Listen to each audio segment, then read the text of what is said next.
If you love a little bit of Scotch but are sad that you never see it in any tropical drinks, then stay tuned because today we're going to be covering 3 incredible tiki cocktails that feature Scotch in the starring role.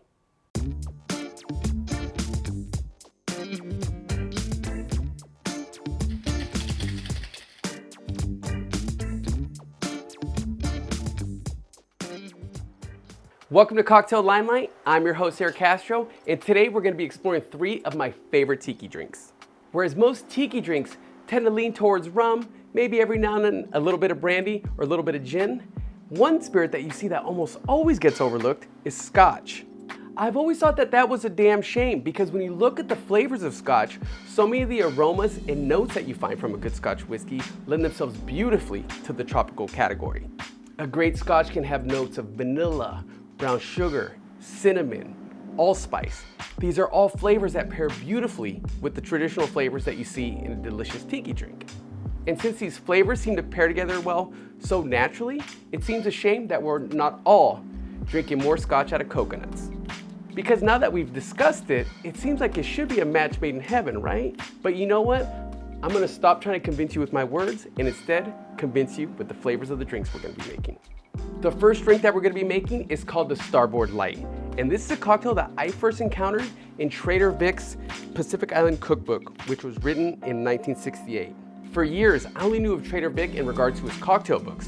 So when I first saw that he'd written a cookbook, I was a little intrigued. So naturally, when I found a copy on the shelf for peanuts at a used bookstores, I quickly snatched it up. And needless to say, I was pleased to find out that the cookbook had a small section at the very end specifically for cocktail recipes. And it goes without saying that just finding this recipe by itself made all the hours that I spent digging through all these dusty books in a used bookstore completely worth it. But now, let's whip one up. To make a STARBOARD Light, first we start out with 3/4 ounce lemon juice, followed up with 3/4 ounce passion fruit syrup. Next, we're going to follow that up with 1/4 ounce honey syrup. Now that we've added our juice and our sweeteners, we're going to be adding 2 ounces of Scotch. Now that we have this drink more or less ready to shake, we're going to add one last ingredient, and that's egg white.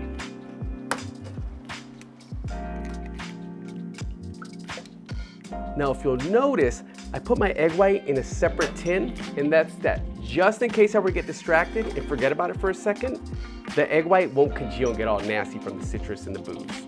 Now it's time to add all the ingredients together and give it a dry shake. A dry shake is when you shake a cocktail without any ice. The reason why you do that, especially with an egg white drink, is to emulsify everything, to bring everything to solution and build up a nice foam.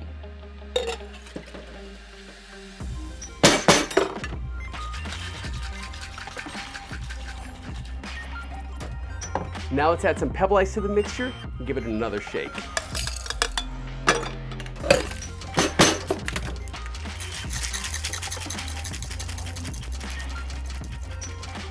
And you know that you've shaken enough when you don't hear any more ice when you shake it. And what that means is that the small piece of ice in there have helped the drink achieve the desired water content while at the same time making it nice and aerated and fluffy. Now let's go ahead and pour this beautiful, beautiful mixture into a chilled goblet and then top it with more pebbles.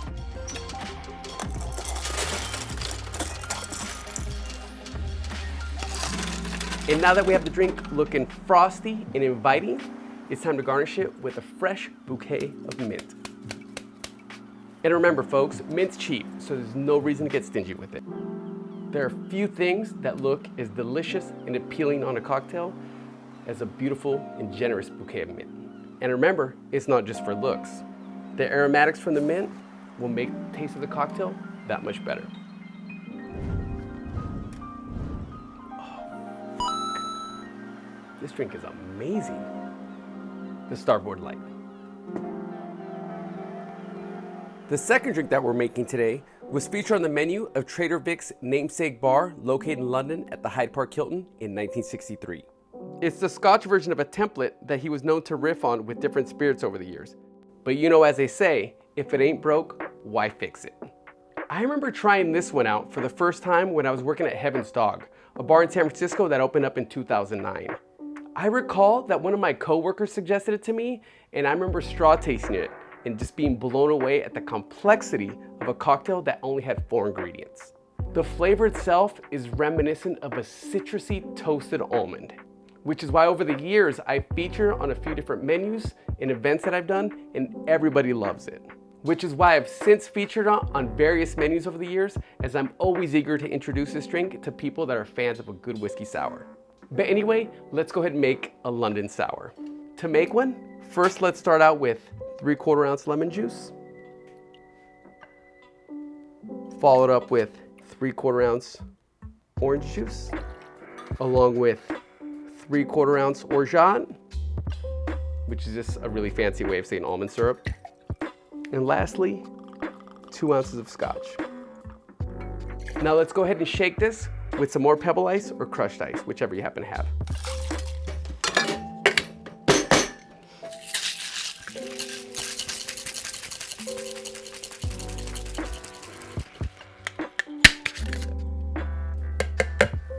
Now let's go ahead and pour this into a chilled Collins or a goblet like this if you happen to have one, because it looks really cool in one of these glasses, let's be honest. Now that it's poured in our glass, let's go ahead and top it with more pebbles before we garnish it with a bit of mint and an orange slice. There you go, folks, the London Sour, a beautiful and delicious riff on the classic whiskey sour, except with Scotch in the starring role. What a gorgeous cocktail. Now the last drink that we're doing today is one of those drinks that I'd encountered several times over the years, and it always struck me for the novelty of it. However, I never actually ordered one until one day I found myself at Joaquin Simo's now closed bar pouring ribbons. I ordered the drink there, and after one sip, it was like a revelation. This following drink is not a cocktail, it's a phenomenon. It's an experience, and I highly recommend that you give it a try. I remember from that first time I had it that the blend of flavors came together in a chorus, and it was truly unlike anything I had ever tried and probably ever will. The history of this drink takes us back to 1962, where it took first prize in a cocktail competition for bartender Tom Stegner. The drink itself takes its name from the Coconut Grove nightclub in Los Angeles, which was located in the Ambassador Hotel and was frequented by a whole slew of classic silver screen Hollywood celebrities. The venue was known for its tasteful decor and its beautiful cocktails. So now, let's go ahead and make one. This drink is called the Coconut Grove Cooler, and to make one, we start out with 3/4 ounce lemon juice, 3/4 ounce orange juice, 3/4 ounce pineapple, 1/4 ounce Orgeat, 1/4 ounce Grenadine, and 1/2 ounce passion fruit syrup. And I know that this is a Scotch cocktail, but before we add the Scotch, first we're gonna be adding 3/4 ounce of orange Curacao. And lastly, let's do 2 ounces of your favorite blended Scotch. Now, just like the drink before, let's go ahead and hit this with some pebbles or crushed ice and give it a good shake.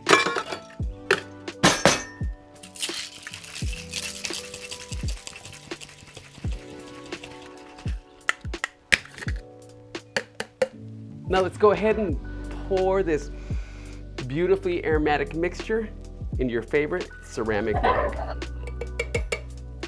And now let's go ahead and top this with some more pebbles.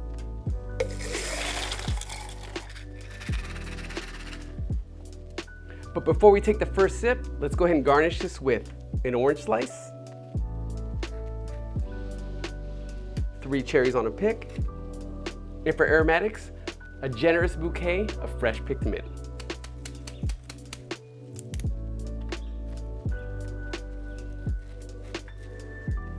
And there you have it, folks, the Coconut Grove Cooler. Let's give it a sip.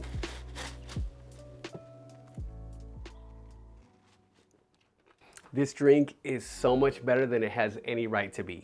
And if anything, you take one sip of this and it makes you wonder why you don't see Scotch in way more tiki drinks.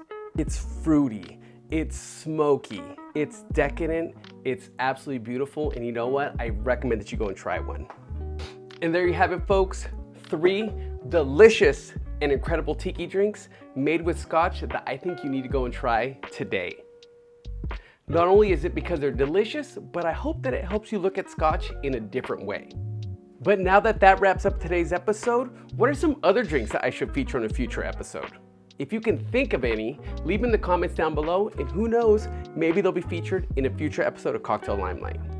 And with that said, don't forget to muddle that like and subscribe button. And if you'd like to dive deeper into the world of craft cocktails with me, be sure to check out the Bartender Large podcast that I host over on iTunes, Spotify, and anywhere else that quality podcasts are found. Thank y'all so much for tuning in, and we will see you again next week.